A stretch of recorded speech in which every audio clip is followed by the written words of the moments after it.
Good afternoon दोस्तों, मैं आशीष शुक्ला आपके अपने YouTube channel Disha classes with Ashish Shukla में आप सभी को स्वागत करता हूं। चलिए, आज के क्रम में लेखपाल का 5वां प्रैक्टिस सेट है, जिसमें हम लोग लेखपाल के ग्रामीण विकास के क्वेश्चंस का अध्ययन करेंगे और हर एक क्वेश्चन में कुछ विशेष बातें बताएंगे। उन विशेष बातों को आप अपने नोट्स बुक में नोट करते रहिएगा और इस चैनल को ज़्यादा से ज़्यादा अपने दोस्तों से सब्सक्राइब कराइए, ताकि 1000 की 1K की जो टारगेट सेट किया गया उसको हम लोग अचीव कर पाएँ। और इस वीडियो को आप लोग पूरा देखते नहीं हैं, कम से कम इस वीडियो को आप लास्ट तक देखा करिए। इस बात को बिल्कुल ध्यान रखिए, आपको देखना है, सपोर्ट करना है और सपोर्ट कर कर इस दिशा जीएस क्लासेस की क्लास को डिजिटल फॉर्म में आगे बढ़ाने का काम करना है। चलिए, प्रैक्टिस सेट नंबर 5 का फर्स्ट क्वेश्चन, सघन कृषि विकास कार्यक्रम की शुरुआत कब की गई? तो सघन कृषि विकास कार्यक्रम की शुरुआत कब की गई? सघन कृषि का जो मुख्य लक्ष्य था वो लक्ष्य था कृषि के उत्पादन को बढ़ावा देना। इसकी शुरुआत सर्वप्रथम 1974 में की गई। कब की गई? 1974 में। सघन विकास कार्यक्रम की शुरुआत कब की गई? 1974 में की गई।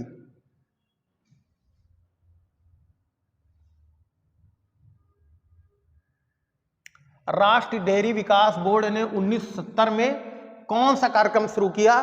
तो राष्ट्रीय डेयरी विकास बोर्ड ने 1970 में ऑपरेशन फ्लड शुरुआत किया। ऑपरेशन फ्लड राष्ट्रीय डेयरी विकास बोर्ड ने 1970 में, कब? 1970 में कौन सा कार्यक्रम शुरू किया? ऑपरेशन फ्लड शुरुआत किया। तीसरा क्वेश्चन, शाहजहानी जरीब में कुल कितने गज होती है? शाहजहानी जरीब एक भूमि मापन का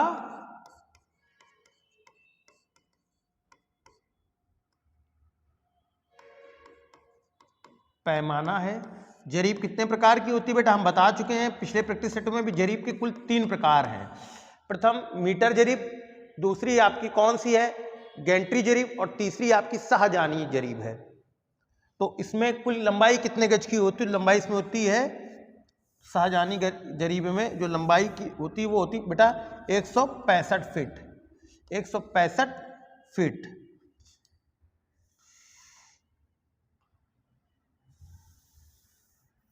सॉरी, गज में बोल रहा है। गज कितने गज की होती है? तो गज में हो जाएगा 55 गज।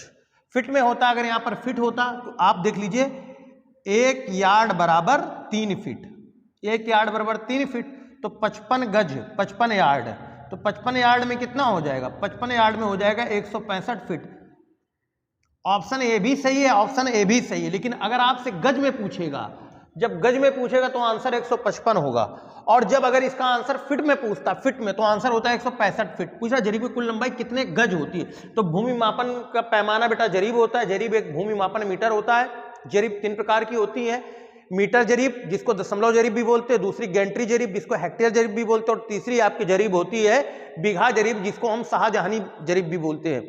मुगल शासक शाहजहां ने इस जरीब की शुरुआत की थी। तो ध्यान रखिएगा, 1 गज बराबर 3 फीट, तो 55 गज बराबर 55 गुणा 3 बराबर 165 फीट। अगर इसकी लंबाई फीट में पूछेगा then answer will be 165 feet, और when we ask you question in a yard, गज में, तो आंसर कितना होगा? 55 feet. Next question, Gokul Gram Yojana किस राज्य से संबंधित है? गोकुल राज्य योजना उत्तर प्रदेश से संबंधित है, उत्तर प्रदेश से। अगला क्वेश्चन तेजी से करेंगे, कम समय में ज्यादा क्वेश्चन। कृषि एवं ग्रामीण साख विस्तार किस समिति से संबंधित है? कृषि एवं ग्रामीण साख विस्तार, पहला ऑप्शन BM व्यास समिति, सेकंड ऑप्शन JB कृपलानी समिति, तीसरा ऑप्शन राजीव बहल समिति, और चौथा ऑप्शन JRO समिति। कृषि एवं ग्रामीण विकास का विस्तार किस समिति से संबंधित है? तो ये किससे संबंधित है? 5वां नंबर। तो कृषि एवं ग्रामीण विकास का संबंध बेटा आपका BM व्यास समिति से है। किससे? BM व्यास समिति से। पहला ऑप्शन इसका सही हो जाएगा। भारत में हरित क्रांति की शुरुआत कब हुई? तो बेटा भारत में हरित क्रांति की शुरुआत 1966-67 वित्तीय वर्ष में हुई थी। किस वित्तीय वर्ष में? 1966-67 वित्तीय वर्ष में हुई थी। इस समय देश की प्रधानमंत्री श्रीमती, PM कौन थी? श्रीमती इंदिरा गांधी थी।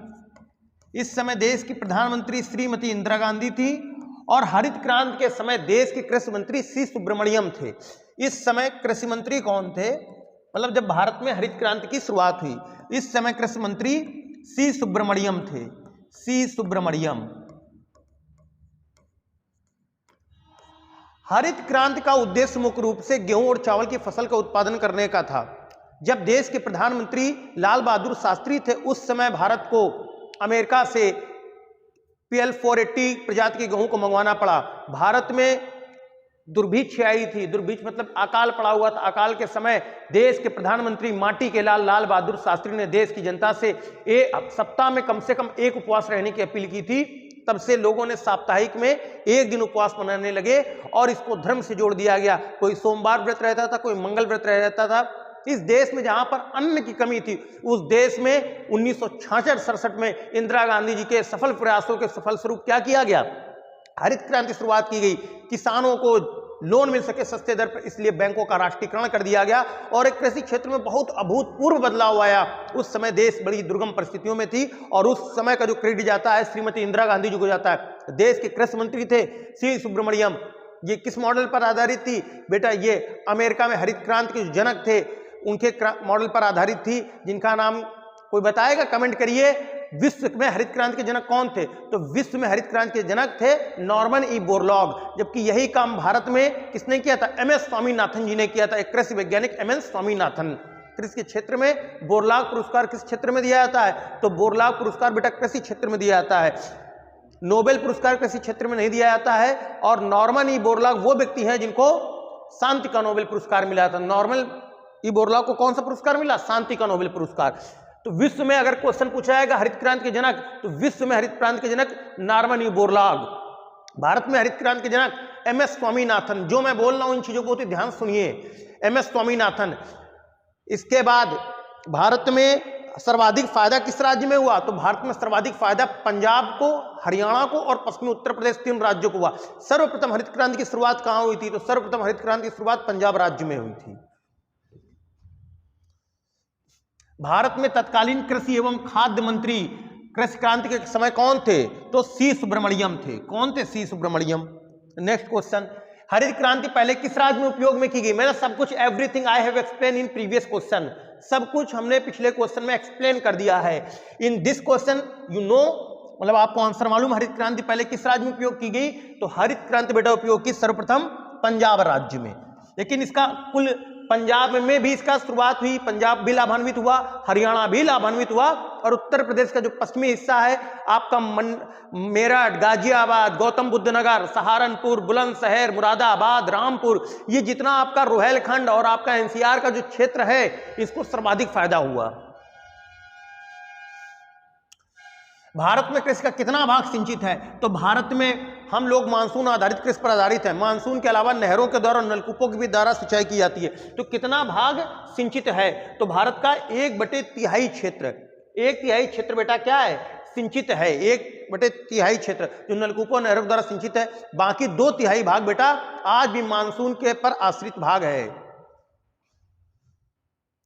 राष्ट्रीय किसान आयोग का गठन कब किया गया? तो राष्ट्रीय किसान आयोग का गठन कब किया गया? 14 नवंबर 2004, 18 नवंबर 2004, 16 नवंबर 2004 और 26 नवंबर 2004। बहुत ही इंटरेस्टिंग क्वेश्चन। इंटरेस्टिंग इसलिए है कि सन तो चारों में समान है। देखिए यहां पर आपको अगर तारीख मालूम होगी तो ये क्वेश्चन कर पाएंगे, otherwise you can not attempt this question. आप तुक्का मारेंगे और तुक्का सही होने की प्रोबेबिलिटी कितनी है? 1/4, या कहें आपके आंसर सही होने की 25% प्रायिकता है। तो देखिए राष्ट्रीय किसान आयोग का गठन कब किया गया? तो राष्ट्रीय किसान आयोग का गठन डॉक्टर मनमोहन सिंह की सरकार ने, इस समय कौन प्रधानमंत्री था? डॉक्टर मनमोहन सिंह की सरकार में किया गया। और वो बेटा तारीख क्या होती? तारीख थी 18 नवंबर 2004 को। 18 नवंबर 2004 को, 18 नवंबर को ही क्या मनाया जाता है? 18 नवंबर को ही देश की पूर्व प्रधानमंत्री श्रीमती इंदिरा गांधी का जन्म दिवस मनाया जाता है। इसीलिए इस योजना की शुरुआत 18 नवंबर 2004 को की गई। इस बात को ध्यान रखिएगा। उत्तर प्रदेश सहकारी विकास बैंक की स्थापना कब की गई? सहकारी बैंक साथी हाथ बढ़ाना, एक अकेला थक जाएगा, मिलकर बोझ उठाना। तो ये क्या भाव प्रस्तुत करता है? साथ में मिलजुल कर काम करने का सहकारी विकास बैंक। तो सहकारी SGS, SHG जिसको बोलते हैं सेल्फ हेल्प ग्रुप को, स्वयं सहायता समूहों को एकत्रित होकर लोन दिया जाता ताकि उस पर काम कर सकें। तो सहकारी विकास बैंक की स्थापना कब की गई थी? 1955, 1969, 1959, 1979। सहकारी विकास बैंक की भी स्थापना की गई तो 1959 की। ये जो डेट लाइन है इसको एक कॉपी में एक अलग से डेट लाइन चैप्टर बना लीजिए, डेट लाइन। और जो भी इन क्वेश्चंस मैं कराता हूं जिसमें जो सन आ रहे हैं तो उसको इस तरीके से यहाँ पर लिखते चलिए, उत्तर प्रदेश सहकारी बैंक की स्थापना, तो ये नोटिंग करते चलिए। ऐसे अगर 5-10 पन्नों के आपके नोट्स हो जाएंगे और इसको आप परीक्षा के 2 दिन पहले भी रिवाइज कर लोगे, 2-2 घंटे कर 2 दिन आपने 2-2 घंटे पढ़े तो 4 घंटे में सभी सन आपके फ्रिक्वेंटली रिवाइज हो जाएंगे और आपका दूसरों से स्कोर 2 से 3 नंबर बेहतर स्कोर रहेगा। यकीन मानिए जो मैं बता रहा हूं, मैंने कई परीक्षाएं क्वालिफाई की हैं, उस आधार पर मैं बता रहा हूं। इसको आप करिए और इसको करिएगा और आपको इसका रिजल्ट मिलेगा, आप भी परीक्षा क्वालिफाई करेंगे। स्वजल धारा योजना किस राज्य सरकार के द्वारा किस सरकार के द्वारा शुरू की गई? तो स्वजल धारा योजना को बेटा मध्य प्रदेश सरकार के द्वारा सुनिश्चित किया गया। प्रधानमंत्री अटल बिहारी वाजपेयी के जन्म दिवस 25 दिसंबर सन 2002। उस समय केंद्र में सरकार किसकी थी? अटल बिहारी वाजपेयी जी की सरकार थी, एनडीए शासित सरकार थी और मध्य प्रदेश में भी भाजपा शासित सरकार थी। उसने स्वजल धारा योजना की शुरुआत की। इसका उद्देश्य है शुद्ध जल घरों तक पहुंचाना। वर्तमान में इस योजना किस नाम से चल रही है? जल जीवन मिशन के द्वारा, और ये केंद्र आधारित योजना, जबकि ये जो स्वजल धारा योजना थी ये राज्य पोषित योजना थी। स्वजल धारा योजना का क्या आशय है, इसका पर्पज क्या है, आशय क्या है? तो स्वजल धारा की योजना गांव में पर्याप्त सुरक्षित और निरंतर जलापूर्ति, मतलब पानी सुरक्षित हो, सेफ हो और उसका वाटर सप्लाई प्रॉपर तरीके से होना चाहिए। बिल्कुल सही, पॉजिटिव आंसर। इस टाइप में आपको देखने होते कथन पॉजिटिव है देन आंसर आप पिकअप करेंगे, ऑप्शन निगेटिव है देन यू आप इसको एलिमिनेट करेंगे। जन जागरण, पब्लिक अवेयरनेस, स्वास्थ्य, हेल्थ, शिक्षा, एजुकेशन के माध्यम से जलापूर्ति, वाटर सप्लाई, फैसिलिटीज, सुविधाओं की आवश्यकता आधारित मांग उत्पन्न करना, सही। स्थानीय, लोकल एवं सस्ती मतलब चीफ, तो स्थानीय एवं सस्ती स्वच्छ पेयजल प्रणाली उपलब्ध कराना, ये भी सही है। सस्ता पानी उपलब्ध होना चाहिए, बिल्कुल बात सही है।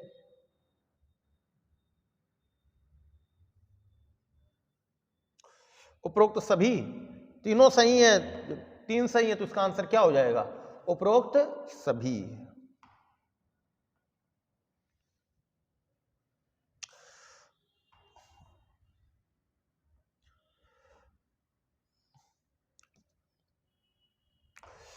किस योजना का नाम बदलकर जवाहर ग्राम समृद्धि सन 2021 में एक नई योजना नाम से, योजना पुरानी है, सामान पुराना है, लिफाफा नया है, उस योजना का नाम, पुराने सामान का नाम बदलकर क्या कर दिया गया? जवाहर ग्राम समृद्धि सन 2021 में। किस योजना का नाम? तो योजना थी जवाहर रोजगार योजना। जवाहर रोजगार योजना की शुरुआत का उद्देश्य जो था, उद्देश्य था गांव में लोगों को क्या करना? युवाओं को रोजगार उपलब्ध कराना। और इसमें स्वयं सहायता समूह की स्थापना की गई। लोग आपस में मिलजुल कर एक ग्रुप बनाएं, ग्रुप बनाकर ग्रुप में काम करें और इस योजना के तहत लगभग 22 लाख सेल्फ हेल्प ग्रुप की स्थापना की गई। सेल्फ हेल्प, सामूहिक रोजगार की व्यवस्था। इसका 2021 में नाम बदलकर क्या रख दिया गया? जवाहर ग्राम समृद्धि नाम रख दिया गया है। जवाहर रोजगार योजना कब लागू की गई? 1 अप्रैल 1989, 2 अप्रैल 1999। बहुत ही आंसर आसान है। इस समय देश के प्रधानमंत्री अटल बिहारी वाजपेयी थे, भाजपा शासित सरकार थी, तो जाहिर सी बात है जवाहरलाल नेहरू के ऊपर भाजपा शासित सरकार योजना लागू नहीं करेगी। जिस समय कांग्रेस सरकार थी, इस समय देश के प्रधानमंत्री थे श्री राजीव गांधी जी, उन्होंने अपने नाना जी के नाम पर इस योजना का नाम रखा था जवाहर रोजगार योजना, जो गांव के बेरोजगार युवाओं को, गांव के 8-10 युवा मिलकर एक स्वयं सहायता समूह बनाए और उसको ब्लॉक लेवल पर क्या किया जाता था? फंड की व्यवस्था की जाती थी ताकि गांव में ही रहकर वो अपना 8-10 लोगों के लिए रोजगार क्रिएट कर पाए। प्रधानमंत्री ग्राम सड़क योजना की शुरुआत कब की गई? किसने की थी? तो प्रधानमंत्री ग्राम सड़क योजना क्या था? गांव को जिला मुख्यालय की सड़कों से जोड़ना, और जिला मुख्यालय आपका जुड़ा होता है बेटा राज्य मुख्यालय से, राज्य सड़कों से जुड़ा होता है, और राज्य की जो सड़कें होती है किससे जुड़ी होती हैं, नेशनल हाईवे से जुड़ी होती हैं। तो इस प्रकार से डायरेक्ट या इनडायरेक्ट भारत के वर्तमान में सभी गांव डायरेक्ट या इनडायरेक्ट प्रत्यक्ष रूप से अप्रत्यक्ष रूप से गांव किससे जुड़ गए, नेशनल हाईवे से जुड़े हुए हैं। जो गांव नेशनल हाईवे के किनारे हैं वो तो सीधे सीधे जुड़े हुए हैं, जो थोड़ा सा आंतरिक रूप से स्थित है, इंटरनल स्थित है, तो इंटरनल रूप से वो कहां से जुड़े हुए हैं, डिस्ट्रिक्ट हेडक्वार्टर से, district headquarter to state highway to national highway. तो किसकी योजना थी, भारत सरकार की योजना थी, भारत सरकार के ग्रामीण विकास मंत्रालय की योजना थी। उस समय देश के ग्रामीण विकास मंत्री थे एम वेंकैया नायडू और देश के प्रधानमंत्री थे श्री अटल बिहारी वाजपेयी।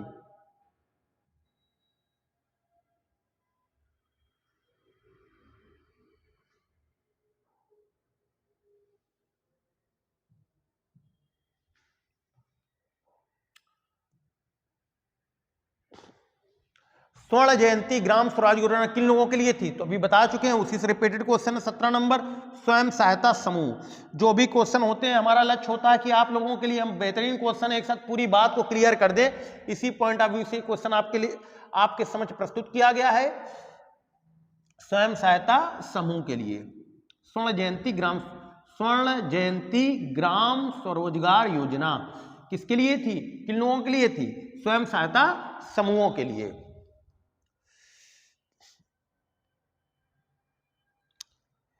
SGGSY स्वर्ण जयंती ग्राम स्वरोजगार योजना किस प्रधानमंत्री के कार्यकाल में हुई थी, तो अटल बिहारी वाजपेयी जी की सरकार के कार्यकाल में हुई थी। नेक्स्ट क्वेश्चन, ग्राम प्रधान की आयु किस वर्ष 30 से घटाकर 21 कर दी गई। तो पहले जो ग्राम प्रधान होता था, ग्राम प्रधान का चुनाव लड़ने के लिए मिनिमम एज लिमिट थी 30 वर्ष, इसको घटाकर कितना कर दिया गया, 9 वर्ष घटाकर 21 साल कर दिया गया। तो किस वर्ष किया गया, 1992 में, 1991 में, 73वां संविधान संशोधन या 1994 में। बहुत ही बेहतरीन क्वेश्चन, इस टाइप का क्वेश्चन बहुत ही बेहतरीन। थोड़ा आप लोग गेस करिए, तो ध्यान करिएगा, बहुत से लोग गेस करेंगे 73वां संविधान संशोधन नहीं, 73 संविधान संशोधन से बिल्कुल ध्यान रखिएगा। 73 संविधान संशोधन से आयु घटाने का कोई मानक नहीं है। इसकी शुरुआत की गई 1994 में, ध्यान रखिएगा 1994 में। बहुत से बच्चों ने गलती की होगी। 73वां संविधान संशोधन का संबंध पंचायती राज से जरूर है, लेकिन यहां पर पंचायती राज का चुनाव लड़ने के लिए एज का जो पैरामीटर था वो कितना था, 30 वर्ष था। इसको 21 कब किया गया, तो इसको 21 किया गया 1994 में। ये बात ध्यान रखिएगा, बहुत बच्चे क्वेश्चन गलत करेंगे। और जो लोग दिशा जीएस क्लासेस की यूट्यूब चैनल से पढ़ रहे हैं, वो अगर बच्चे इस क्वेश्चन को करेंगे तो 100% सही करने जा रहे हैं। आप अपनी पीठ थपथपा लीजिए। जिलों में सबसे बड़ा राजस्व अधिकारी कौन होता है, तो जिला स्तर पर सबसे बड़ा राजस्व अधिकारी जिला अधिकारी होता है, जिसको डिस्ट्रिक्ट कलेक्टर भी बोलते हैं, कलेक्टर। तहसीलदार क्या होता है, तहसील का मुखिया होता है। तहसील का मुखिया कौन होता है, तहसील का जो मुखिया कहा जाता है, किसको कहा जाता है, तहसीलदार कहा जाता है। गांव के जो आपके खसरा होती है, खतौनी होती है, गांव के नक्शा होता है, गांव की कृषि का सर्वे होता है, पशु जनगणना होती है, ये सब जिम्मेदारी किसकी होती है, लेखपाल की होती है। लेखपाल गांव का सबसे निचले स्तर का अधिकारी होता है। किस व्यवस्था में कृषि पर ग्राम समुदाय का संयुक्त स्वामित्व होता है, काश्तकारी व्यवस्था, जमींदारी, रैयतवाड़ी, महालवाड़ी। महालवाड़ी, रैयतवाड़ी में, रैयतवाड़ी व्यवस्था में रैयत मतलब किसान, किसान ही भूमि का मुखिया होता है, जो दक्षिण भारत में चलाया गया था, तमिल मद्रास प्रांत में योजना चलाई गई थी। इन गांवों की सामूहिक जिम्मेदारी, गांव समुदाय का संयुक्त स्वामित्व किसका होता है, तो महालवाड़ी व्यवस्था में होता है। किसमें होता है बेटा, महालवाड़ी व्यवस्था में। इंदिरा गांधी आवास योजना की शुरुआत कब की गई, तो इंदिरा गांधी आवास योजना की शुरुआत 1 जनवरी 1985 में की गई थी। इस समय देश के प्रधानमंत्री थे श्री राजीव गांधी जी। राजीव गांधी जी ने जब आपकी 31 अक्टूबर 1984 को देश की प्रधानमंत्री इंदिरा गांधी जी की गोली मारकर हत्या कर दी गई, जब वो देश के लिए शहीद हो गई, उस समय देश के उन आपात परिस्थितियों में देश के प्रधानमंत्री बनने का जो दायित्व मिला वो राजीव गांधी जी को मिला। राजीव गांधी जी इस देश के सबसे युवा प्रधानमंत्री थे, जो कि 40 साल की आयु में देश के युवा प्राइम मिनिस्टर ऑफ इंडिया बने, और वो बिना चुनाव लड़े बने।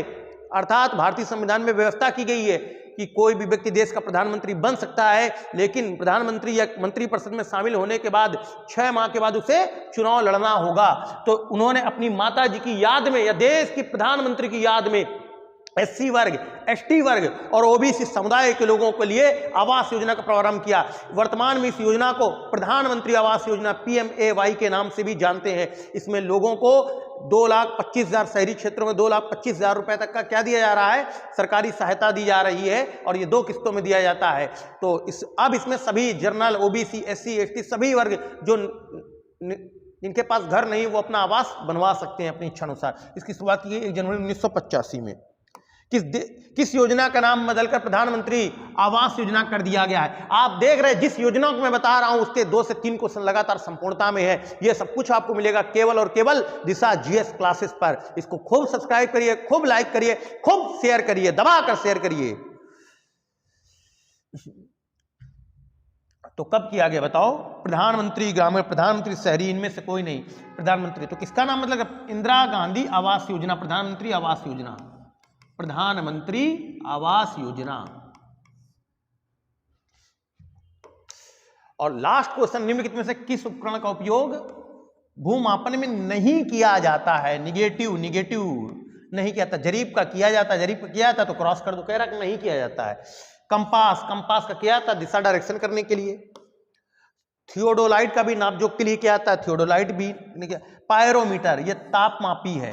विकिरण ये किसके नापने के लिए? विकिरण नापने के लिए किया जाता है। साइंटिफिक टेम्परामेंट है, भूमि मापन का टेम्परामेंट नहीं है। तो यही आंसर सही हो जाएगा। तो कुल मिलाकर ये बेहतरीन 25 क्वेश्चन थे। एक बार ना समझ में आया तो इसको 2 बार देखिए और इस वीडियो को आप देखिए। ये हमारी आपसे अपील, इसको शेयर करिए।